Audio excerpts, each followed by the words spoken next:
I find it fascinating that when I look at the back end of this podcast behind the scenes, of all the many thousands of people who listen to this show every single month, so few of them have actually hit that follow button, and even fewer have ever left us a rating or a review. If you enjoy the podcast and you get value out of it, then I would ask that you do us a solid and just take a small moment to hit that follow button. And if you want to go just one little step further, take a second to rate and review the show. It means nothing to you, but it means everything to me. And you just taking a small amount of your time to support the show is going to allow me to expand the reach of this podcast, bring it to more and more people, and continue to bring you more and more value every single week. So wherever you are right now, just take one moment, tap that follow button, and if you want to go just a little step further, leave us a rating and a review.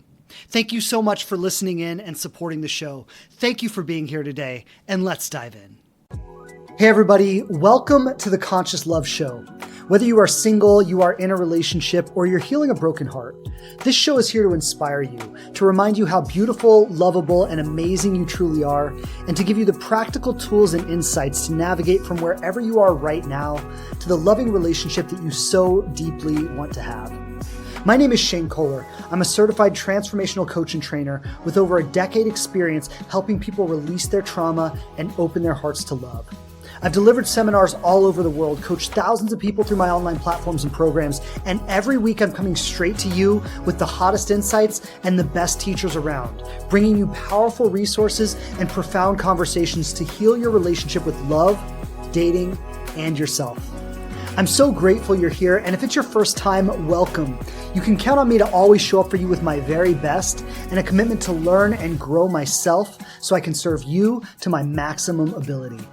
Thanks so much for tuning into the show. I've got some awesome things planned for you today. So without further ado, let's dive in.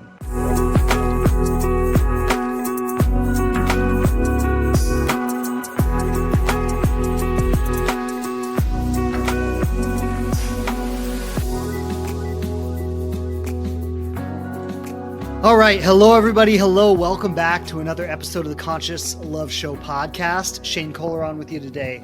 Pleasure as always. Happy to be diving back in.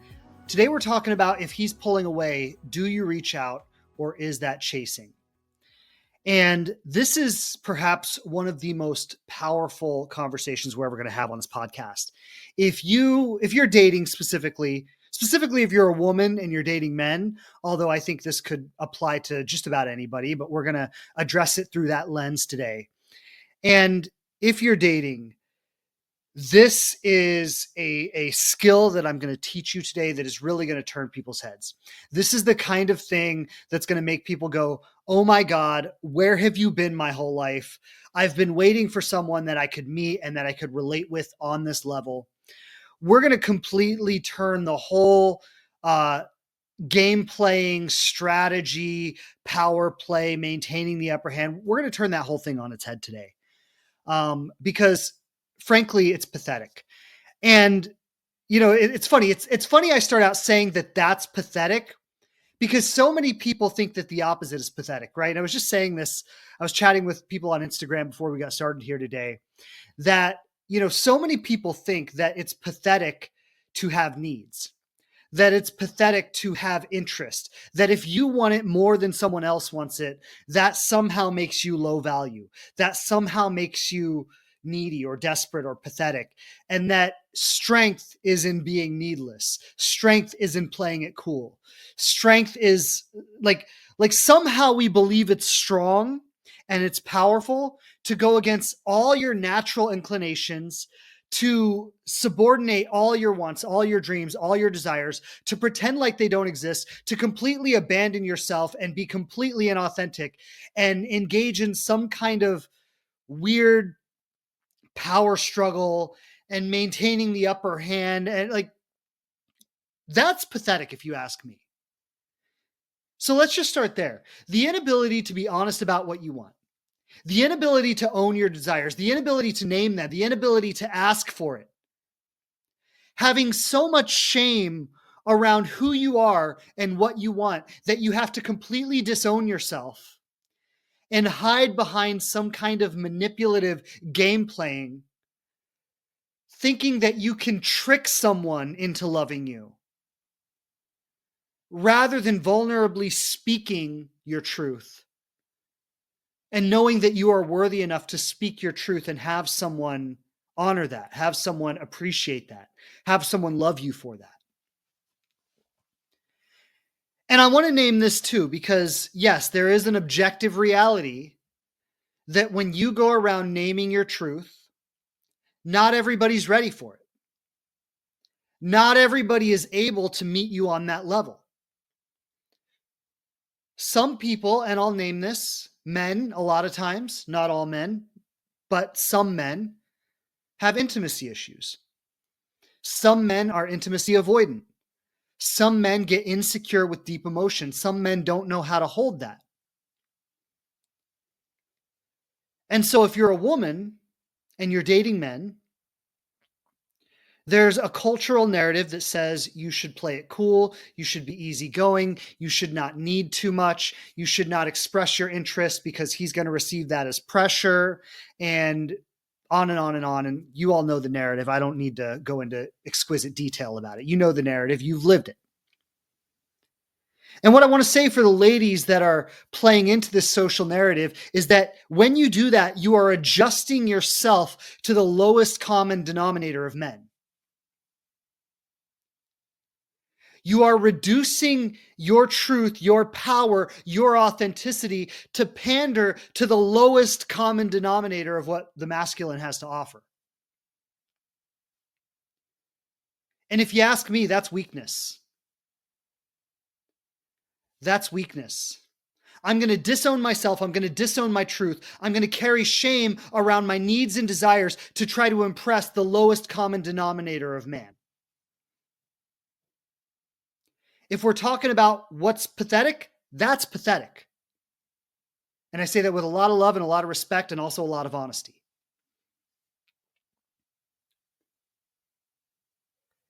Because the empowered feminine does not chase. She's not desperate. She doesn't pursue a man endlessly. But what she does is she invites him into an authentic, intimate, heartfelt interaction with her. And she does it from a clear place, from a powerful place, from a place where she is rooted in her truth, where she's embodied in her authentic experience, where she's grounded in her worth. And when she speaks it, she doesn't speak from desperation. Oh my God, I need you to love me. If you don't, I'm going to completely fall apart. She doesn't do it like that. It's more like, I know that if you choose this, you might be choosing the best thing that has ever happened to you. Because I know that's what I bring to the table. I'm giving you an opportunity to step into the greatest gift of your life. And if you don't rise to the occasion and you don't choose that for yourself, you're going to be left regretting passing up one of the most amazing things that ever happened to you. You're going to think back on this years from now and be like, oh my God, that was my chance and I missed it.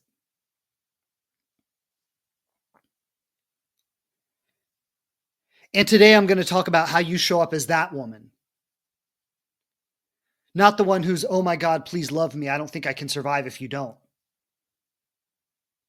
The one who says, here's your chance. The door is open, but it's not going to be open forever. And if you want me, claim me, or live the rest of your life regretting what you missed out on. And you could say the exact same words with one energy or with the other, and it would land completely differently. That's the powerful thing about this. The exact same words. I like you. I want to see this go somewhere. I'm interested. I'm available. I'm open. You could say those exact same words with one energy or the other, and it'll land completely differently. Because it's not the words that matter. I mean, words matter a little bit, but what it really is the presence that you bring to it. Are you inviting him into the greatest gift of his life? Or are you pressuring him to meet your insatiable needs for love and connection? Are you leading with what you have to give, with what you have to offer? Rooted and grounded and clear about that? Or are you leading with what you're trying to get?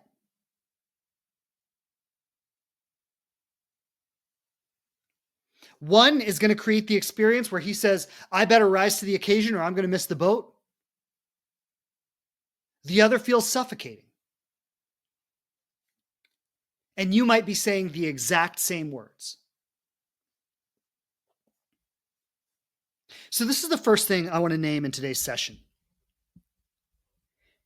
If you feel secure in your ability to let it go, then you would also feel secure in your ability to express your interest. I want you to just let that land for a moment. Let that land in your bones, right? If you feel secure in your ability to let it go, you would also feel secure in your ability to express your interest. And this is the thing.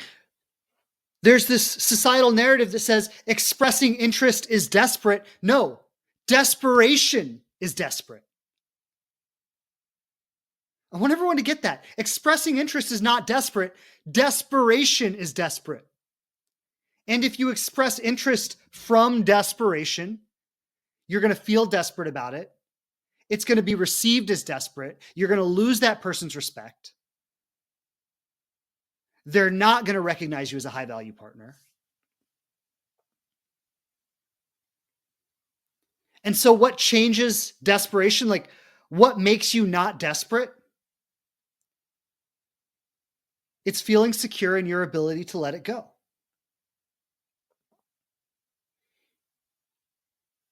I've often named this, but I want to say it again today. And this goes for 1 week in, 2 weeks in, a month in, and this goes for a year, 5 years, 10 years in. This is one of the most profound principles of intimate romantic relationships. Your power always lies in your ability to walk away.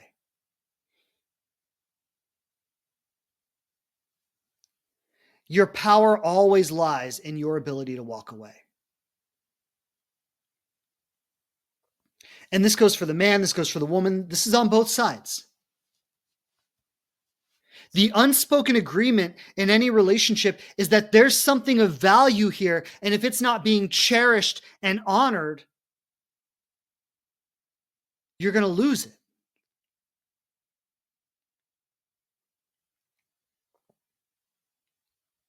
But when we operate from wounding, and this is how it gets flipped on its head, when we operate from wounding, what we do is we say, I'm empty. There's something in me that's lacking. There's something in me that's missing. I don't feel whole. And I'm trying to get love from someone else to fill that place inside me that doesn't feel whole. If I can get this person to love me, if I can get them to want me, if I'm desirable, I will feel whole. And if I don't, if they don't like me, if I don't get that attention or approval or desirability or love from that person, then I'm worthless. And when we approach it from that place, we lose our ability to walk away because we are too deeply invested in our need to get them to like us, in our need to earn their love.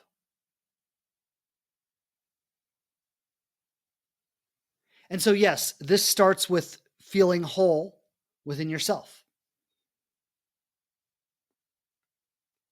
Now, some of you might ask, well, how do I do that, right? How do I feel whole within myself? And I'll touch on that today. That's going to be a little bit outside of the scope of today's conversation.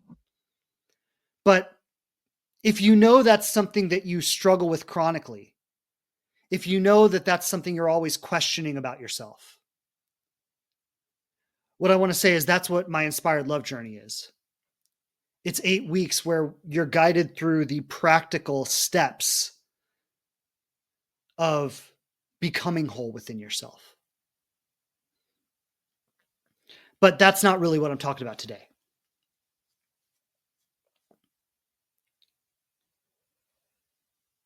So, what I really want to address today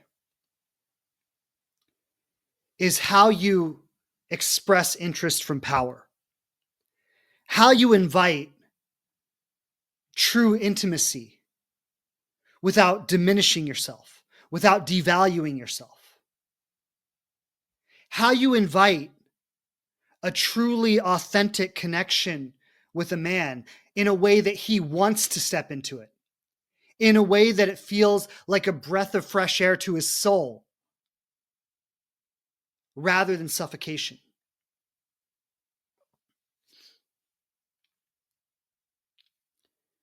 And something I want to touch on before we get too far into this is I want to name the assumption that when a man pulls away, it's toxic behavior.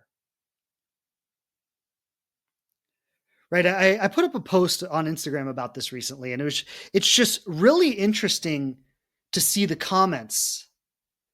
Even though, I mean, this post, it was a carousel, it was about 10 pages long. I really, did my best to address this conversation with nuance and detail. But it's so interesting to see how many people can't see past their own wounding. How deep our protective mechanisms really go. And when they hear a man pulls away, they can only see that in one lens. He's toxic, he's avoidant. A real man wouldn't do that. If he was worth my time, he would be all in. If a man does that, drop him. And I just want to address how shallow that mentality is. When you think about, like, for the women who are making these comments, and I say this with a lot of love and compassion, but I'm not going to go easy on you. For the women who are making these comments, clearly your relationship journey is complex. Clearly it's very nuanced. Clearly you feel a lot. Clearly there's fear. Clearly there's hesitation. Clearly there's challenge and struggle and trauma around all of that. Obviously, you wouldn't be saying these words if that wasn't there.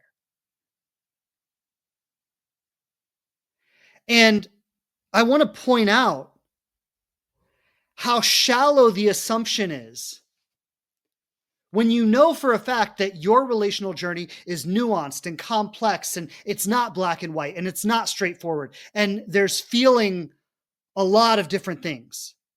It's not always clear. It's not always confusion. Or excuse, it is sometimes confusing. And to know that that's how it is for you, but to assume that it wouldn't be that way for him.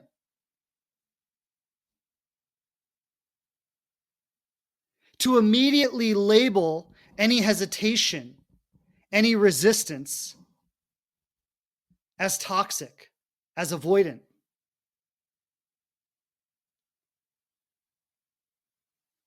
Rather than, oh, here's a complex, nuanced human being who goes through waves, who has hormonal changes. Like there's so much here. Maybe he feels overwhelmed at times. Maybe he needs a step back. Maybe he doesn't know exactly how to communicate it. Maybe what would really support is just inviting a space of open communication. But you see, black and white thinking on any form. We could apply this to literally any area of life. Black and white thinking is shallow, narrow-minded protection. because gray area feels uncomfortable. Right? It's easy for me to say, if he wanted to, he would, and he's not, therefore he doesn't want to. And so he's an asshole and he's not worth my time. That's easy to say because it protects you. You get to walk away feeling like the bigger person, boosting your own ego, walking away feeling like, well, I'm ready for love. I'm open-hearted. I'm ready to go all in. And he's avoidant. He's just not ready. And then you walk away feeling like the bigger person, rather than understanding or having compassion for what his limitations might be. And interestingly enough, in the lack of compassion for his limitations, what you're doing is denying your own limitations. Your own unwillingness to open a heartfelt conversation. Your own unwillingness to express an interest. Your own unwillingness to invite him into a deeper level of relationship. See, judging his limitations protects you from acknowledging your own.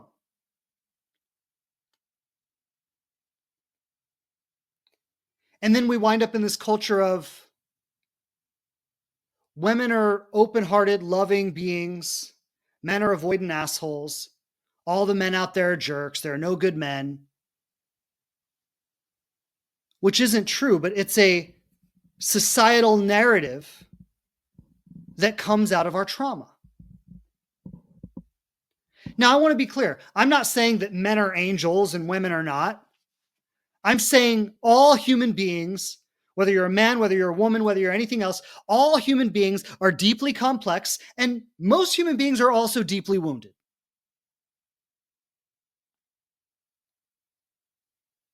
I'm saying there's complexity on all sides of the equation. And if you're making it black and white, it's because there's something that you're avoiding.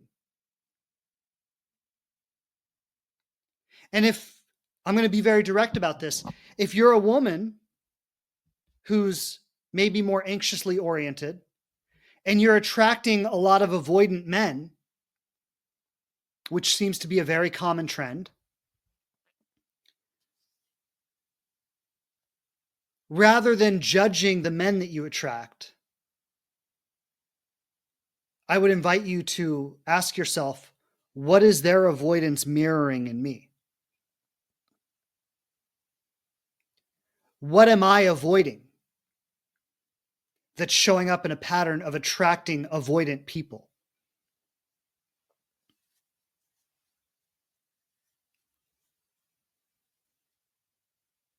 And let's broaden the conversation a little bit too, because men and women have very different conditioning. And this is why, I'm going to name this pattern.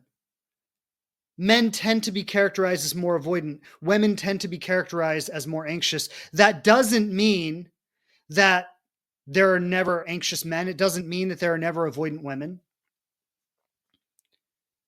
The irony is that the avoidant man and the anxious woman, when they get deep enough into relationship, they tend to flip-flop. And then the man becomes anxious as soon as he opens his heart and becomes vulnerable.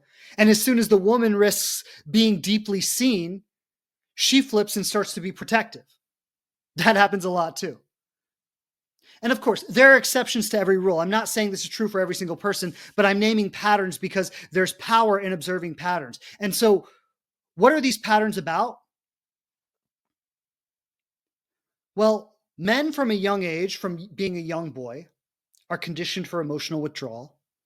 Women from a young age are conditioned for emotional connection.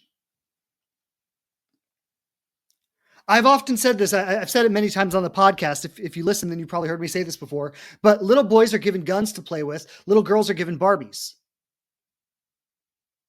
So little boys play war. Little girls play relationship. That's cultural conditioning. That is so deeply woven into our psyche from the time we're born, that this is an impression that's been given to us over and over and over and over again in different forms throughout our whole life. So by the time we're adults and we're dating, it would make sense that women would be a little more competent in the area of relationships than men. Men are often more competent in other areas. Now, again, I'm not saying that that's true for everyone. There are some men who are very competent in relationships. There are some women who are very dense in relationships. But these are pervasive patterns that apply to a lot of people because the conditioning is pervasive. And of course, there are exceptions.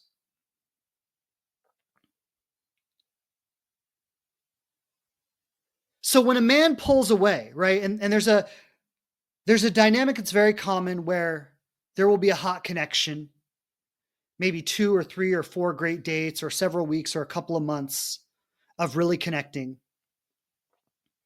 And then this is a pattern I've observed a lot with clients and people I coach, is that often a man will withdraw a little bit. And the culture around, if he wanted to, he would. Or if a man does that, he's not worth your time. Screw him, drop him, let him go. Like, what this man is doing is literally just living in to the conditioning that he's received. He's never learned how to deal with this level of emotion. That doesn't mean he's a cold, heartless asshole. Doesn't mean he's a jerk. It doesn't mean he's a narcissist. What it means is that there's a lot happening for him that he's not really equipped to deal with. And maybe he's figuring it out. And let's just name some other realistic things. Maybe he's overwhelmed by life, by work, by stress. Maybe he has health issues. Maybe he has children. He's dealing with that. Maybe when the pressure of life, relationship, everything gets intense, maybe he withdraws into solitude because solitude feels safe for him. And it gives him space to figure things out. Maybe he processes his feelings more slowly than most women would. You know, you could think about it like women are often more emotionally open. And I think part of that is inherently natural to the feminine. And then it's reinforced by conditioning. But if you could imagine for a man, he often has like a thick cloud of fog around his emotions. They're not so right there. So they're there. He feels something. He probably wants to feel more than he does. But there's this thick cloud of fog that he's got to sort through to really recognize and understand what he's feeling and what it means.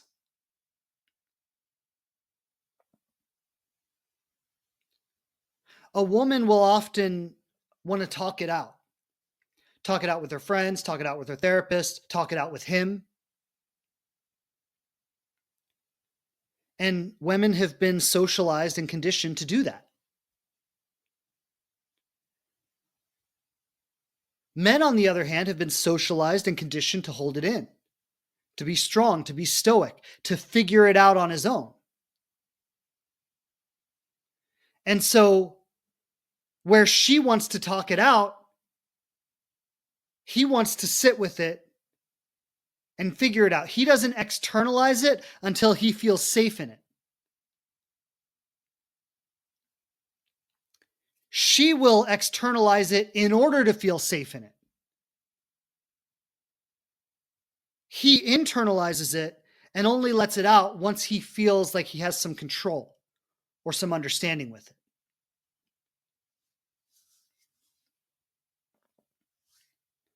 So avoidant doesn't always mean avoidant attachment. It means maybe he needs space. Maybe he needs to feel safe. Maybe he needs to feel grounded. Maybe he needs to feel clear.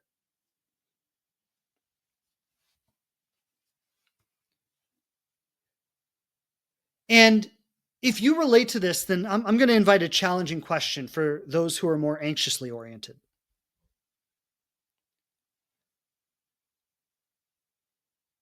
What are you coming up against that makes it feel so impossible to just let it breathe?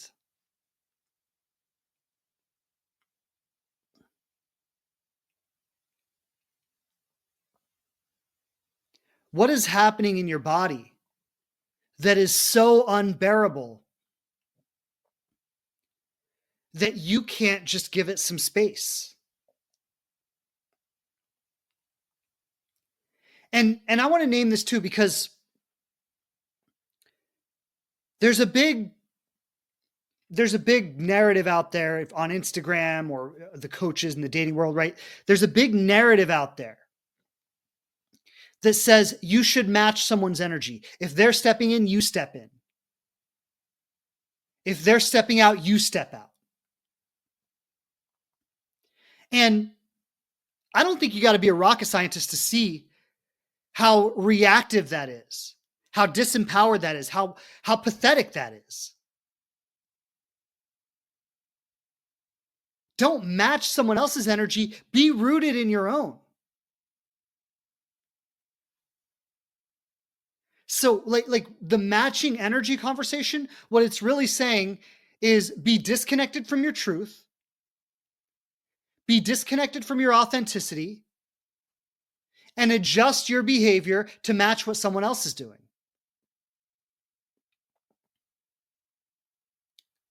So if he steps back, you step back too. Meanwhile, he's stepping back because it's what he genuinely needs. He's sorting through some things. He's figuring some things out. You're stepping back not because it's what you genuinely need. You're actually fighting every natural impulse you have to play it cool and present something that's completely inauthentic.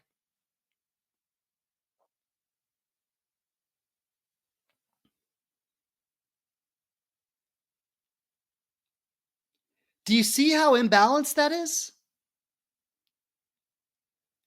You're not being true to yourself. He's being true to himself. And in response to that, you're becoming completely inauthentic.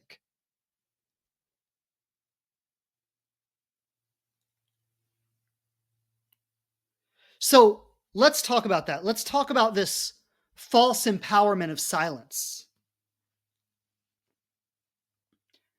This idea of playing it cool. I don't need anything. He's taking a step back. I'm going to make it seem like I don't care.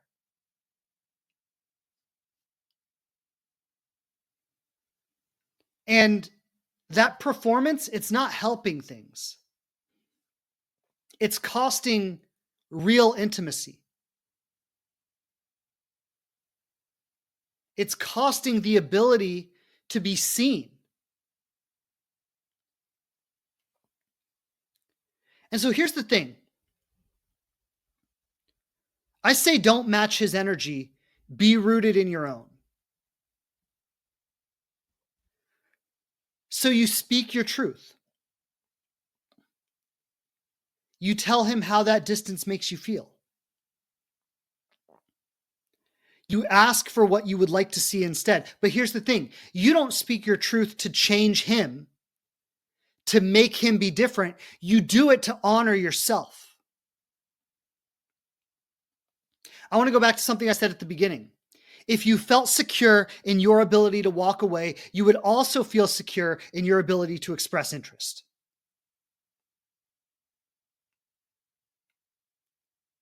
You see, the reason we're afraid of expressing interest, not because interest is desperate, but because we feel desperate and we don't want the other person to see how desperate we feel.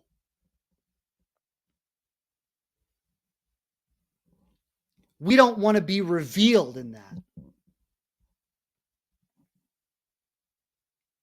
And so we're trying to guard ourselves from that exposure.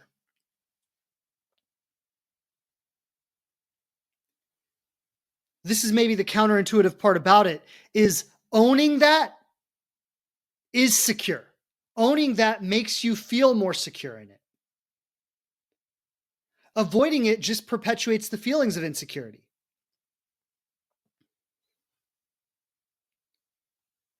And so you play it cool on the surface and then you spiral in private. And what I want to suggest here is you're not spiraling because of his withdrawal. You're spiraling because you're disowning yourself. You see, you're afraid of his rejection, but what's really happening is you're rejecting yourself. And that's what's causing the real pain. You want to be loved and seen and validated by him. You want his acceptance, his approval. But what you're not doing is giving that to yourself first. Let me be loved and seen and validated by myself. Let me honor my needs. Let me honor my truth. Let me feel secure in the reality that I want to love and be loved. I want this connection to go somewhere. I would like to see this become something. And you know what? If it's not going to be something, I love myself enough that I would rather see it sooner than later. I love myself enough that I would rather face it, deal with it, nurture myself through whatever the outcome might be,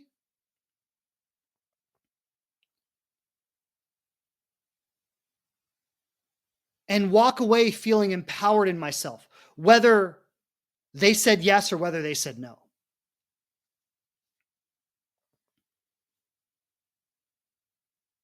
You see, playing it cool, the silence, the power struggles, the games, that's not powerful. That's self-abandonment. And I want to say this just to add this level of nuance here. I'm not just talking to the women. Yes, I'm speaking into a common dynamic that happens between men and women. But what I'm doing is I'm saying this for anyone who's feeling something and disowning what they feel to try to play it cool.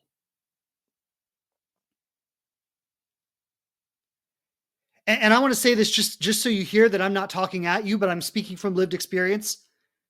There have been so many times that I have done this myself, that I have expressed a genuine interest and literally been rejected.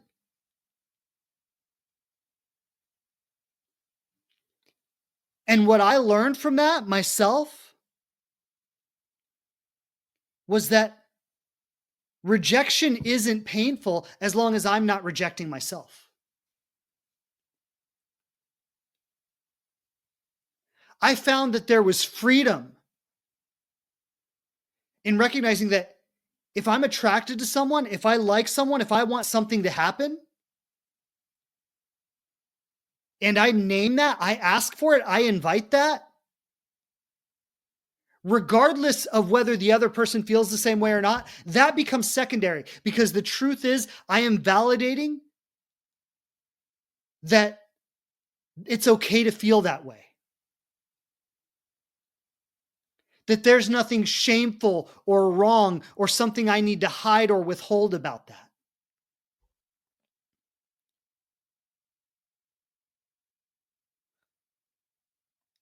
Like, this is what I really want everyone to understand.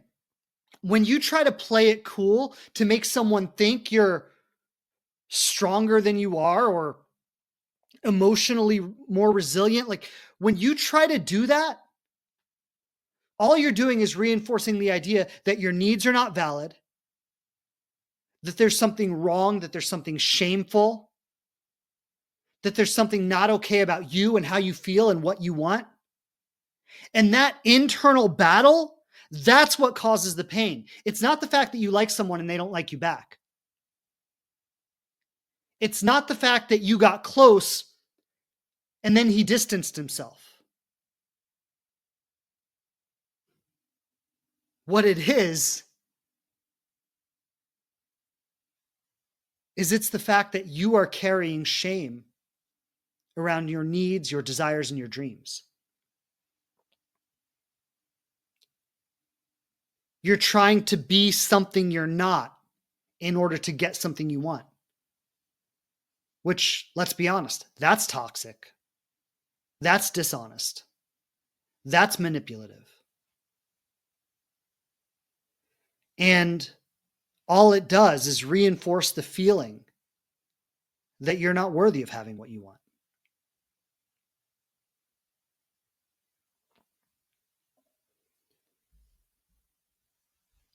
So when you speak your truth with softness and with a spine, there's a balance here, right? You're soft, but you haven't lost your spine. When you do that, you create emotional coherence. You invite truth to enter the relationship.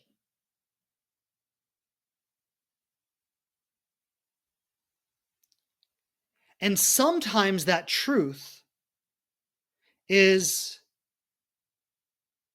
I want the same things. I want to step into this. And sometimes the truth is, I just don't think I'm ready for this right now.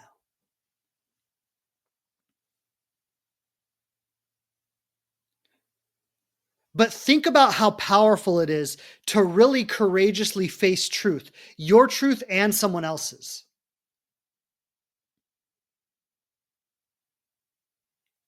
How powerful is that? You're not disowning truth. You're not avoiding truth. You see, the other way is I avoid my truth and I avoid their truth. And I think that if I lie long enough and hard enough and good enough, I can manipulate this into what I want it to be. The alternative is I name my truth. I receive the other person's truth. And whether it's what I want or not, whether it feels good or bad in the moment, I am living in alignment with truth.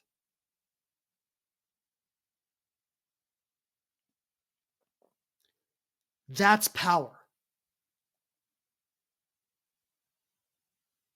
When we talk about in the personal development world, owning your power, this is owning your power.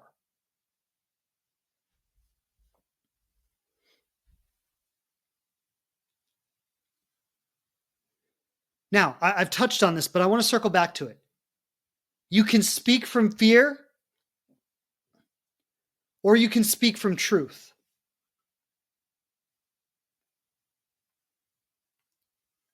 Speaking from fear is, I need him to validate me.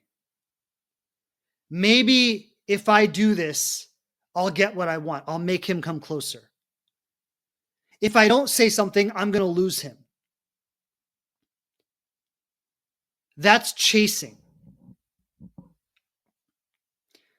That's anxious patterning, pretending to be vulnerable.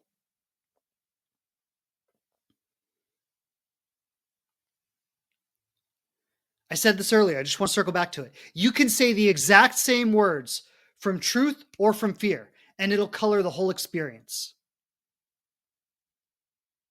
One feels like pressure. One feels like suffocation. One feels like inviting him to step into the life of his dreams.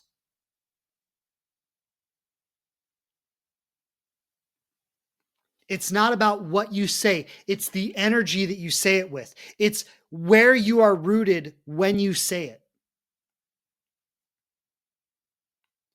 So if you speak from truth, this is what I feel. This is what I want. If you're not ready to meet this, I'm going to be okay.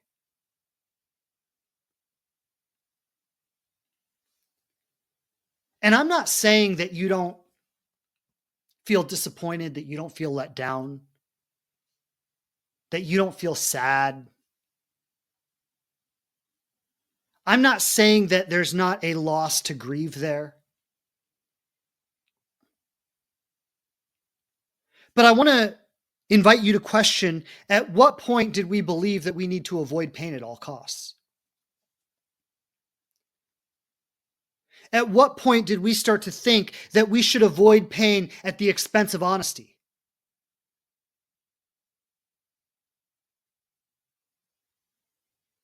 And when we look at what true weakness is true weakness tiptoeing around and playing power games to try to make sure I don't get hurt?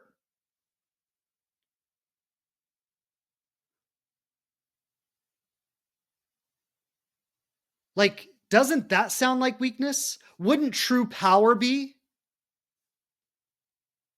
the willingness to stand in my truth and receive whatever comes in alignment with that? Doesn't that feel more like power than sneaky, manipulative power games?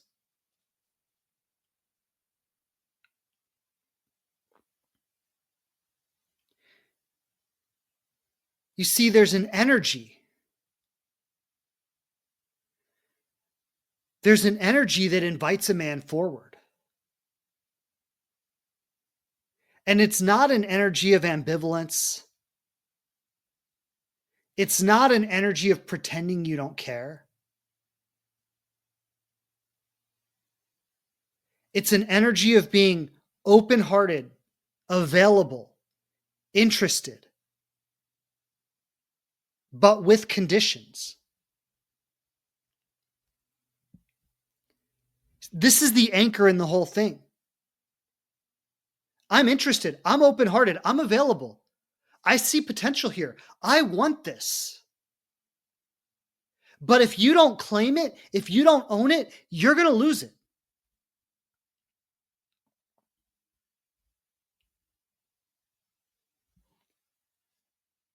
And that's deeply vulnerable.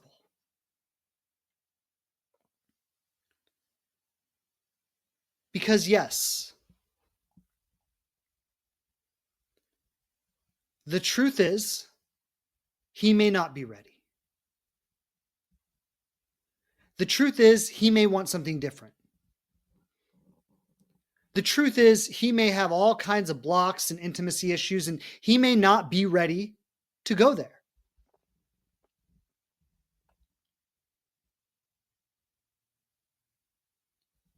But he also may.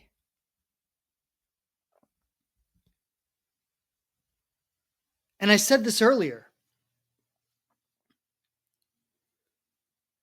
When you do it with power, it doesn't mean that you're going to get exactly what you want every time. But what it does mean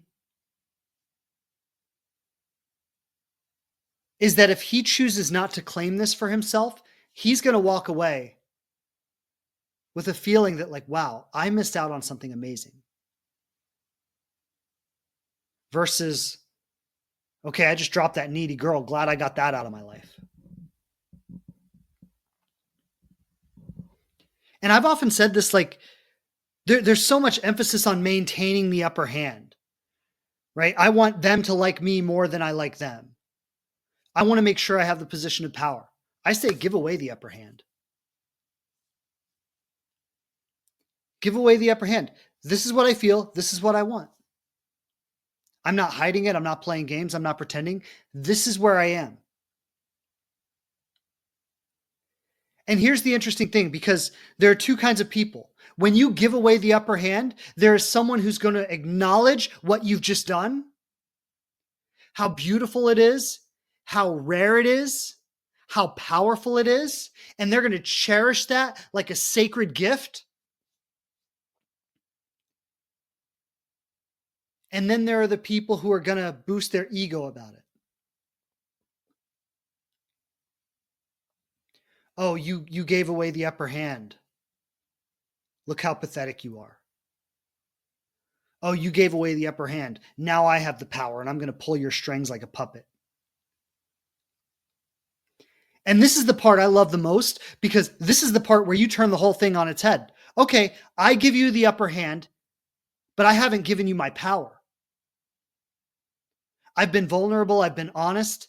I've let you into my world to see how I feel, to see what I want. I've made myself available, but I haven't lost my power just because I've done that. And now what I'm doing is I'm sitting back and I'm seeing what you do with a little bit of power. Let's see what you do with a little bit of power. Do you hold it humbly like a sacred gift? Or do you get a big head about it? Do you just use it to boost your ego? And when you're really connected to your truth and you're tuned into yourself and you see someone starting to get a big head about it, this is the best part, is you start to lose interest in that person.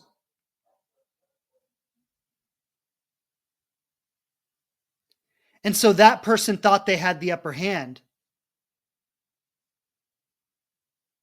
And suddenly they see how quickly they lose it.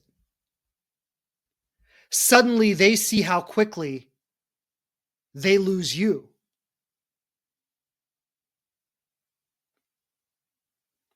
But what we're talking about here is we're talking about playing the long game, right? I'm not in this for tiny hits of validation. I'm in this for deep alignment. I'm in this for truth. I'm in this to create a partnership of substance, something that can actually go somewhere. So I'm not going to feel threatened when you get a big head for 5 minutes. Because I know there's nothing you can do that can take me out of my power.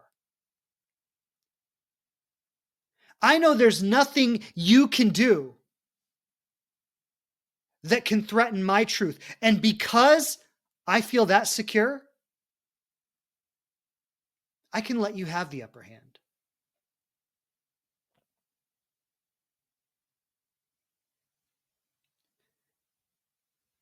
You've really got to see that all our protections, all our defenses, all of our manipulative games are only protecting our own weakness. They're not protecting our strength.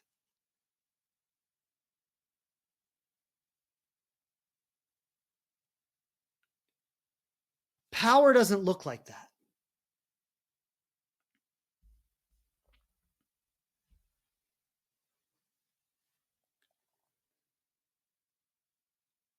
So I want you to think about this too. Clarity doesn't chase. Clarity leads. If you're rooted in truth, if you're rooted in clarity, if you're expressing honesty, you're not chasing anything. You are leading a relationship. You are saying, this is where it's going to go. Or not at all. You're not saying, let me prove myself to you. Let me show you how great I am. You're saying, this is the standard that I deserve. You rise to it, or you lose me. And there's one other thing I want to name here because it's so important. And I want to go back to this culture of if he wanted to, he would. Because that's something you hear a lot on social media and in the general dating advice. If he wanted to, he would. And I said this earlier, but I want to say it again here. That's not a truth. That's a nice thing that insecure people say to make themselves feel secure. That doesn't acknowledge the complexity and nuance of real human interaction. It's not trauma informed. It's not understanding how people truly relate. It's something we say to make ourselves feel better, to boost our ego when we feel rejected.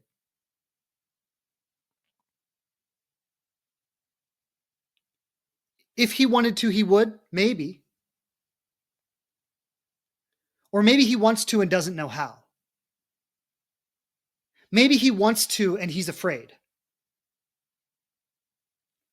Maybe he wants to, but he's been burned before. Maybe he's serious and he doesn't want to waste time, and you've been acting so detached that he's starting to think you're not worth the investment. Because you playing it so cool has led him to think that if he really invests himself, he's just going to be rejected.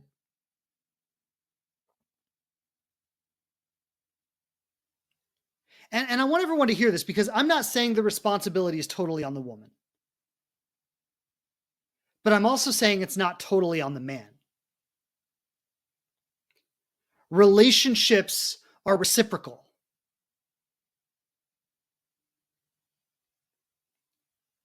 And often, for a man to truly pursue a woman, he needs to be invited to do so.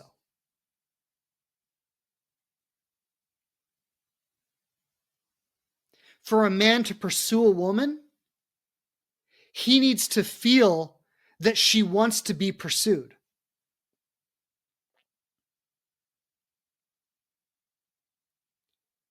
There's this assumption in our culture that men do the approaching, men do the pursuing. Men are putting all the work on, and the woman's only job is to be desirable. But if you look at every successful relationship, yes, maybe the man was pursuing. Maybe he was making the effort. Maybe he was investing in it. And what might not be so obvious is that he was being subtly reinforced every step of the way. Even from their very first interaction, maybe she did or said something, or opened the door in some way that said, "It's safe to talk to me. I want you to."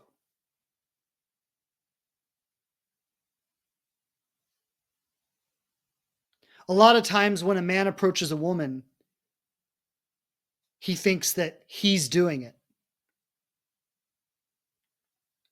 What he may not even realize is that she, in some subtle way, made herself available to be approached.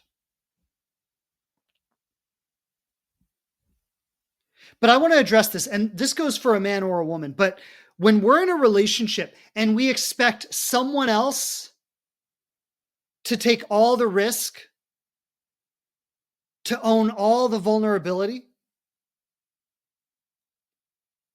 we want to sit back in our safe zone, in our comfort zone, and leave it up to the other person. You face the risk of rejection. You face the risk of vulnerability. You face the risk of exposure. We're not looking for a partnership. I want everyone to hear this. We're looking for a parent. That's not what a partner does for a partner. That's what a parent does for a child. They assume all the risk, all the responsibility, and the child does nothing. And this is a whole other conversation I don't have time to get into today, but I just want to name this so everyone can hear it. When we show up to relationship in that way, or let me put it like this. When we carry relational wounding, we end up seeking a parent rather than a partner.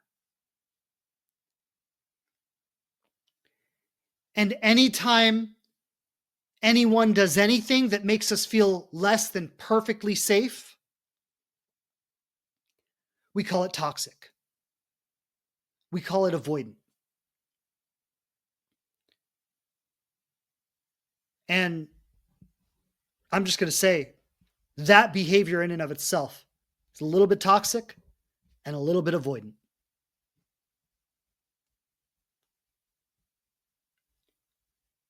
There should be equal risk on both sides. So let's go back to the original question. If he's pulling away, do you reach out or is that chasing?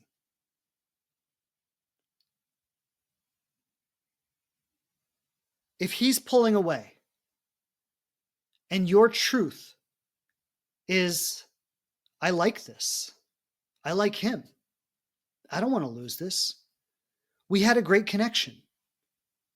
Do you reach out? Absolutely. Not because you need him, not because you won't be okay if you lose him, but because it's true. Because it's honest. Because it's real.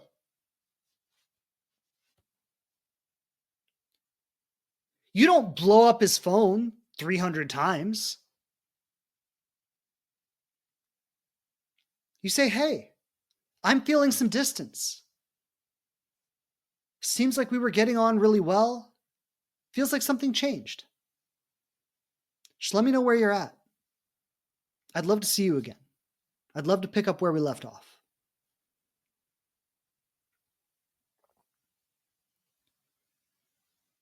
I want to name as well. Is there a line where you stop reaching out? Absolutely. I just named the maybe initial message. Maybe there's one more after that, right? Let's say you send that initial message and nothing, and now it's like, okay, is he ghosting me? Maybe you send one more message. Maybe you say, wow, I'm really surprised to see that you're doing this. I thought there was more here than that. Well, I wish you well, and I'm going to let this go.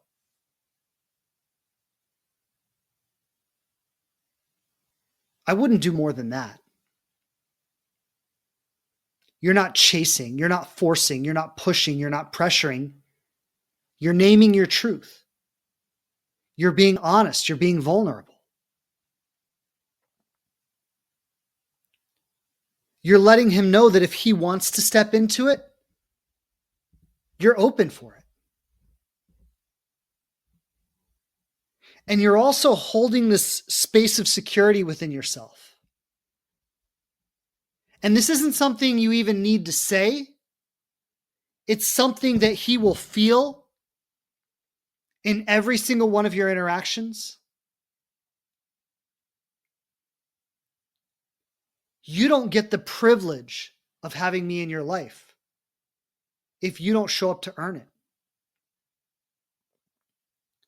Yes, I'm willing to invite that. Yes, I'm willing to hold space for that. Yes, I'm willing to give you some space to process your feelings. But there is a line.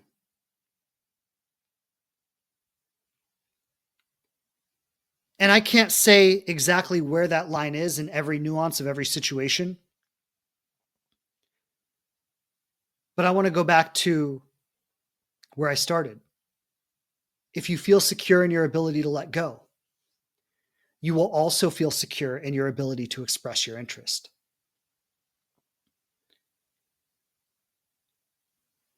People say, oh my God, I sent him a message and he didn't respond. You're telling me to send a second message? What would that make me look like? Who gives a fuck? This is the shit we got to get over. You know what it's going to make you look like? It's going to make you look like a real, honest, authentic human being. And if you felt secure in your ability to let something go when it wasn't right, you wouldn't have so much shame around that honesty.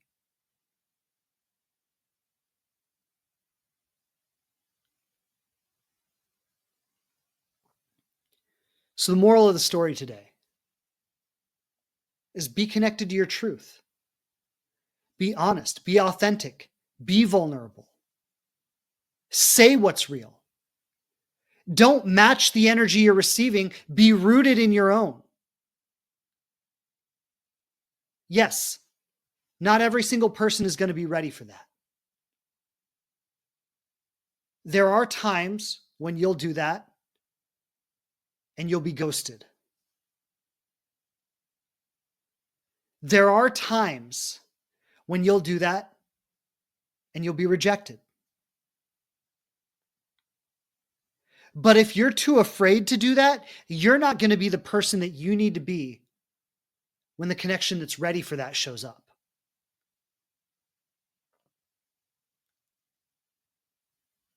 And if you're not risking a little bit in every relationship, if you're hiding behind if he wanted to, he would.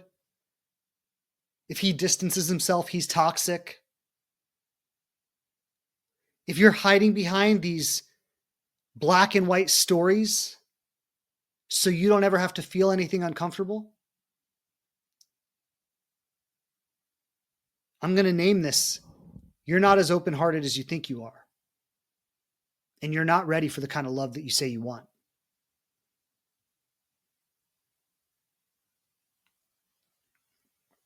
So with that, I want you to take this. Find the courage to own your truth. Find the courage to honor your truth. Find the courage to name your truth.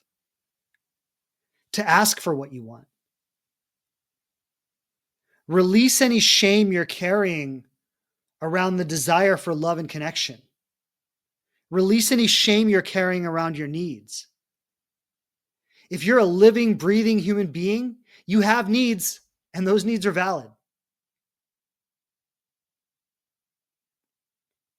And you don't need to diminish or adjust yourself to pander to the lowest common denominator of men.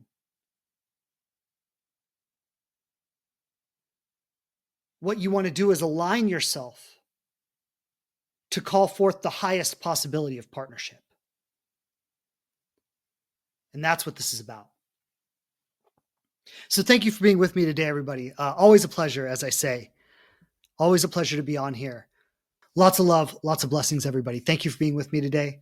I'll see you back here next week. Take care. Thanks again for checking out the show. Please subscribe on whatever platform you listen to podcasts on the most. And I would love it so much if you leave a review and tell people what you think of us. Don't forget to follow us on Instagram @TheLivingRelationship to connect more closely. And I'm grateful to be supporting you on your journey to love.